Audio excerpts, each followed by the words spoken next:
Pinsan Kalyada. Hello mga kalingap, isang magandang gabi po sa inyong lahat. At yan, kung bago pa lang po kayo sa aking YouTube channel, ako po si Vincent Kalyada. Paki-like and share po nitong video ito para mapalawak pa po natin ang pagtulong po sa mga taong nangangailangan. At huwag niyo pong kalimutan na pindutin po ang notification bell para lagi po yung updated po sa aking mga bagong uploads. At please po, don't skip ads. Grabe, tuloy-tuloy po. Bumababa ang views natin, pero bahala na kung ano mangyayari, basta tayo tuloy-tuloy lang din. So ayan, andito tayo sa 3J at para kamustahin po sila. At ayan, hindi pa po ito ma-ribbon cutting. At next week daw, ngayon next week daw po i-ribbon cutting. So tara po. Ayan mga kalingap, nandito na tayo. Ay, ganda naman, no? Ay, grabe, magandang ano po. Ay, ang gaganda. Ano nangyari? Ano nangyari sa inyo? Parang ano, Nay, hello, please po. O, dito kayo, Nay. Upo kayo, kasya manata. Para may pupunta nitong dalagang to, ha. Simba po. My God.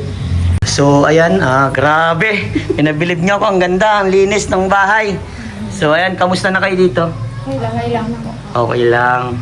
So, ayan, next week daw ang ribbon cutting. Sinabi ko na sa inyo para prepared po kayo. So, ang gagawin na lang natin, meron na din po, mabili na lang ako ng mga kakainin. And also, yan, congratulations sa inyo dahil ang ganda ng bahay nyo, ang ganda ng resulta. Kahit wala pang pintura, ay maganda ng resulta. So, talaga kung may ano na lang, kung may pintura ito, sigurado talagang matik, sobrang ganda nito. Yun nga, inabusan tayo ng pampintura. Yun nga, nakakalungkot. Hayaan natin, baka merong dumating na biyaya. Malay nyo, bukas, kaya mamaya, pag-upload ko nito, merong magtulong sa atin na tulungan tayo dito sa ano ng pampintura.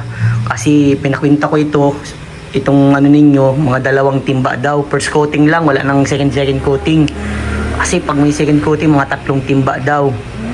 3 timba na puti, 3 timba na light blue. Sa ano kasi, pero estimatein na natin tig-2 na lang. Okay na yun. 2 puti, 2 light blue. So, ang isa kasing timba ay umaabot ng ng 5,000 plus. So, ayan, mahal din kasi ang pintura. So, ayan, mag-pray tayo na meron tumulong sa inyo na mapinturahan itong bahay.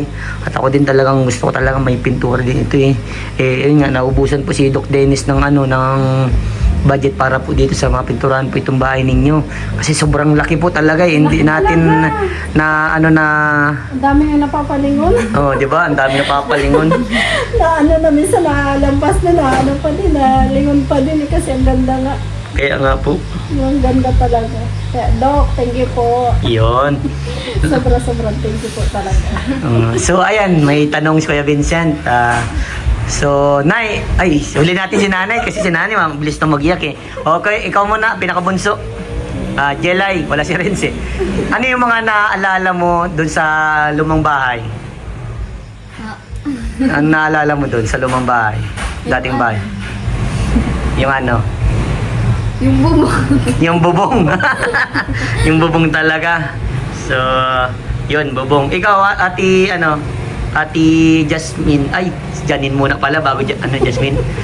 Papunta tayo sa panganay. Ikaw, Ati Janine. Tuluan po. Tuluan. Ay, grabe. So, ang pinaka-problema talaga, bubong. O, ikaw, Jasmine, anong ang naalala mo sa lumang bahay? Yung buong bahay.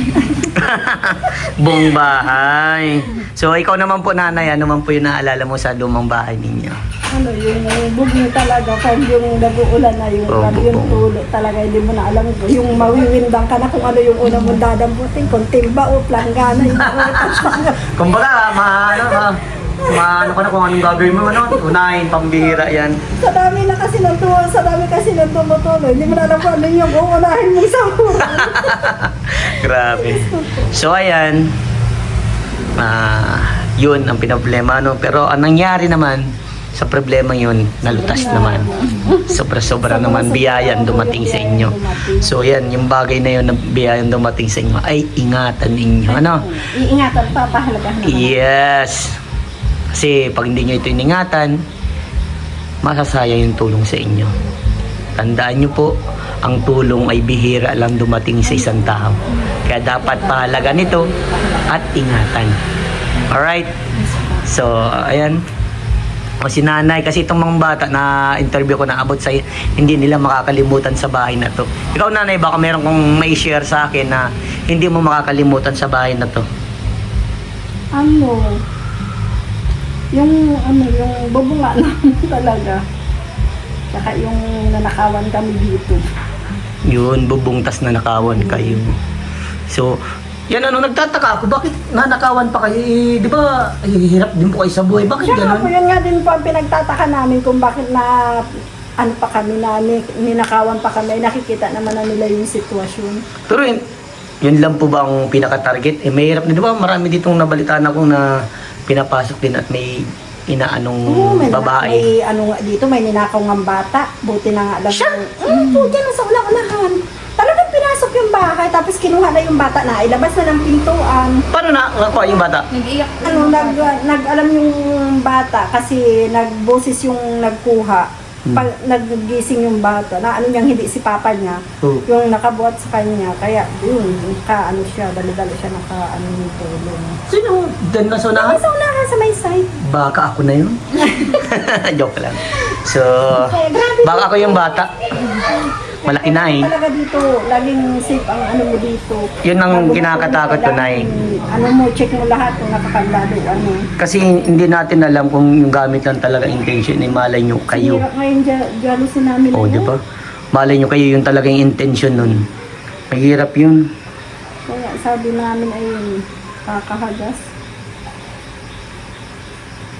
So, ayan. Ito naman, ang sunod na tanong. Babasahin ko na. Ang laman. So, ito, hindi. Ito naman, ano yung hindi mo makakalimutan, nanay, sa nangyari sa buhay mo? Kasi itong mga bata na tanong ko na itong mga dalaga. Nangyari pa Yung mga nangyaring hindi mo makakalimutan sa buong buhay mo, nanay, na maganda. Ito, yung nagkaroon kami nitong bahay. Talagang ito na yung pinakamagandang nangyari sa buhay namin. So, itong bahay pala, nanay, ang pinakamasaya. Talagang nangyari Pinakamaganda. sa amin. Ito talaga yung pinakamagandang regalo talagang nakabit namin ngayon, Pasko. So, may tanong ako, Jelay, sa'yo. Ano ang inaasahan mo ngayong darating na Pasko? Magkapintura ba ito? Magkapintura ang bahay. Wow! Oh, pwede yun! Ikaw, Janina, anong inaasahan mo ngayong darating na Pasko? O gustong matanggap na regalo?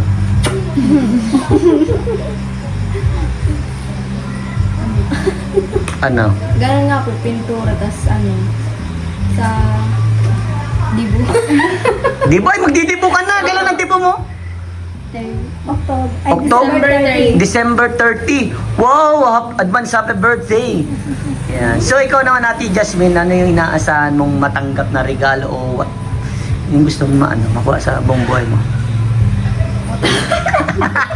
Ano? Wala talaga itong kambing. Motor talaga, motor? Grabe, pang service talaga, So, ikaw, nanay, ano pa yung pinaka gustong matanggap ngayong darating na Pasko? Ganun. Magkaroon ng puhunan. Puhunan. Sige, Nay, bakit naiyak ka? Sige, pwede pong sabihin, bakit po, Nay? Puhunan, bakit? Para magkaroon kami ng mapagkukunan namin sa pang-araw-araw na gastusin. Makakuha po ng pang-araw na panggastos. Grabe. Iba talaga ang magulang, nag-iisip talaga ng pang-araw-araw. Yan talagang magulang.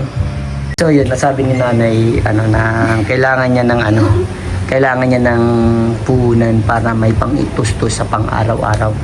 Ang magulang talaga, yun ang pinaka talaga hiling.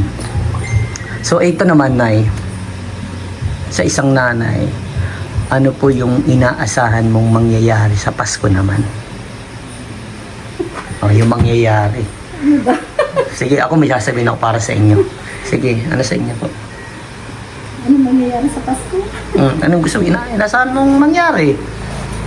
Itong isi-share ko sa inyo na sigurado mas ma-appreciate niyo ito.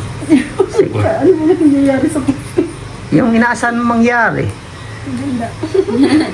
Maging happy ang family. Yung kung yung kumpleto kami, lahat. Sa kumpleto na kami, masaya na kami. Wow.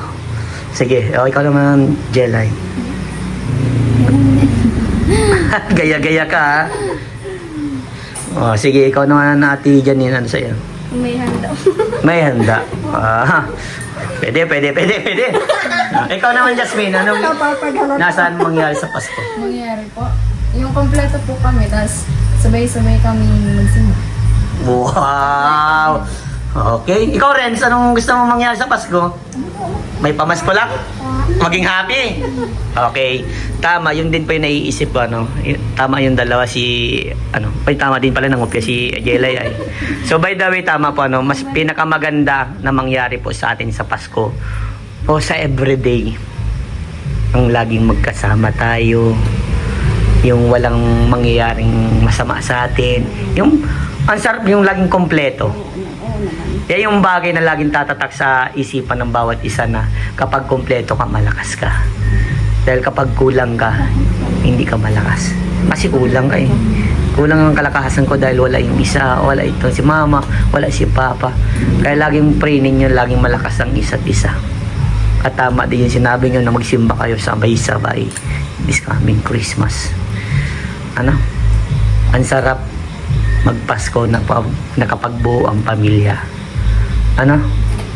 At sana this coming Christmas, lahat ng pangarap nyo ay matupad.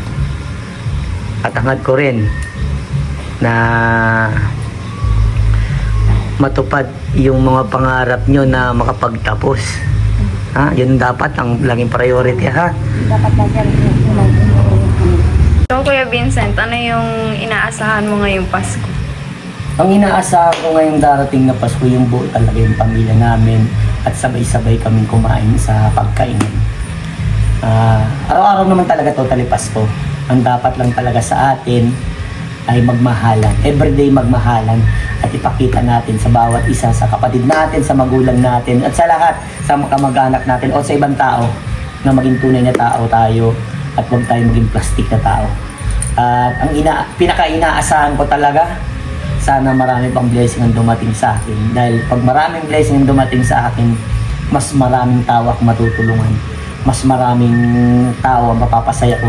Tingnan nyo, katulad sa akin, ang hina-hina ng bless ko, ang kakaunti lang, yung kakarampot lang, kumbaga yung blessing na natatanggap ko. Pero binabahagi ko sa mga katulad ninyo. Tingnan nyo, isa na kayo sa nabahagian at kayo yung nabigyan ng magandang buhay. At yun ang pinakahangad ko na magkaroon ako ng magandang blessing. At kapag nagkaroon ako, pinapangako ko, everybody happy. Alright. Grabe pati ako na vlog ni... Magaling ka talaga mag-vlog, Jasmine. So ito, baka meron kayong gustong advice sa mga viewers natin na kumbaga pwedeng i-advise yung bagay na yung noon na dating buhay ninyo at ngayon na nangyari sa buhay ninyo. Parang ano pa rin yung pwede nyong may advice. Diba? Nakagigits nyo ba? Yung parang yung simula noon at hanggang ngayon, may nabago ba? O mas ano yung umano sa sarili ko? Ganun, okay. Sinong gusto? Ikaw na lang, Jasmine. Si Jasmine ang tagapagsalita dito eh. Spokesperson. Sige, Jasmine. Ano yung pwede mong mai-advise? Ang i-advise ko lang po sa mga viewers po na kung ano man po yung pinagdaanan nyo na hirap, tas may kung ano man po yung blessings na natatanggap nyo or kung ano man po yung mabago sa buhay nyo. Huwag nyo pong kalimutan yung past nyo sa new. Yung parang huwag kayong makalimot, gano'n. Huwag kayong magbago kahit anong nangyari. Lalong-lalo na sa mga nakatulong pa sa inyo. Kung paano nyo nakamit yung blessings na makakamit nyo ngayon. Wow naman! Grabe! Tama yung tama. Galing talaga magsalita nito. Pwede kang maging vlogger. Pinangarap maging vlogger? Pinangarap mo? Hindi. So, ayan. 3J. Isa-isahin ko na lang kayo, ha? Baka pagsabay-sabay na naman, gaya-gaya na naman eh. Jelay, ano masasabi mo sa mga viewers and sponsor ninyo? ano po, nagpapasalamat po ako sa kanila and kay Dr. Dennis Laguna po and Sir Kuya Vincent po and kay Lola Henry po. Yun. Ikaw Ate Janine? Nagpapasalamat po ako sa mga viewers po ni Kuya Vincent at sa mga sponsor po kay Dr. Dennis Laguna. Sobra po ang blessing na binigay niyo sa amin. Tapos kay Lola Henry po. Thank you po. Yun. Ikaw Ate Jasmine. Si Ate Jasmine is spokesperson to yun. Sa mga sumusuporta po sa amin, saka po sa mga viewers po ni Kuya Vincent. Thank you so much po sa mga sponsor po namin. Kay Doc Dennis Latuno po, kay Lola Henry, kay Kuya Vincent. Thank you so much po sa mga blessings po na binibigay niyo po sa amin, lalo-lalo na sa iyo, Kuya Vincent. Thank you po. Kung hindi po dahil sa inyo, wala po kami sa ngayon. Thank you so much. Wow. Oh, sige, ikaw naman nanay. Ang mensahe ng nanay. Sige, nay. Mensahe. Ano po, sobrang thank you po sa lahat po ng mga naging sponsor po namin. Simula umpisa hanggang ngayon po. Sa inyo po, Ninang Nina, Sir Anonymous sponsor, Ma'am Anonymous sponsor, Sir Anonymous sponsor po from Dubai. Thank you, sir, kasi kahit hindi ka po sa amin nagpakilala, pinag-share mo po yung blessing mo sa amin. Tapos, kay Lola Henry po, thank you po. Ingat ka po palagi. Pagaling ka po. Sana po, bigyan ka pa po ni Lord ng kalakasan ng pangangatawan. And sa'yo po, Doc Dennis, sobrang thank you po talaga. Sobrang blessing po itong binigay mo po sa amin. Sobrang ganda po nitong bahay. Thank you po. Sobrang thank you. Tayo din Kuya Vincent, thank you. Wow. Kasi simula umpisa hanggang ngayon, hindi ka talaga nagbago. Wow, naging pogi lalo. Oh, pinasaya ko lang kayo. Joke lang yun, hindi naman gwapo si Kuya Vincent, mabait lang. So ayan ay, pang-allowance po ng 3J ha. Oh, pang-allowance po yan. Ha? Yan po ay mula po sa ating YouTube channel. At sana talagang tumuloy-tuloy. Talagang papunta na pa ako sa ganito. Psst! Yung pababa na po yung views ko. Dahil kapag nagkataon po ng pababa ang views ko, titigil na talaga po ako. Hindi, may kumbaga sa ano, pagsubok. Go lang, pagsubok lang yan. Oo nga po eh, lahat ng pagsubok nilalagpasan ko na pero titigil na talaga ako. O paano yung pag nalaman yung titigil na ako sa pagtulong? Ano yung reaction niya? Siyempre, malulungkot. Ikaw, Jalay. Malulungkot din po kasi yung mga katulad din namin, hindi nyo na rin po matutulungan. O ikaw naman natin Janine, anong masasabi mo? Ganon din. Gaya-gaya ka ha?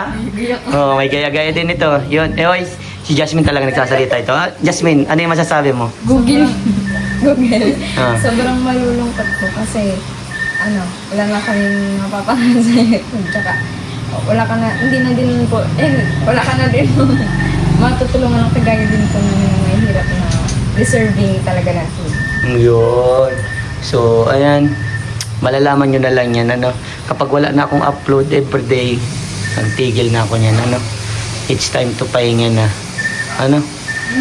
Wow. Okay, salamat po sa inyo. At God bless. 3J, congratulations. Hintayin nyo ang ribbon cutting. Alright, bye-bye. Bye.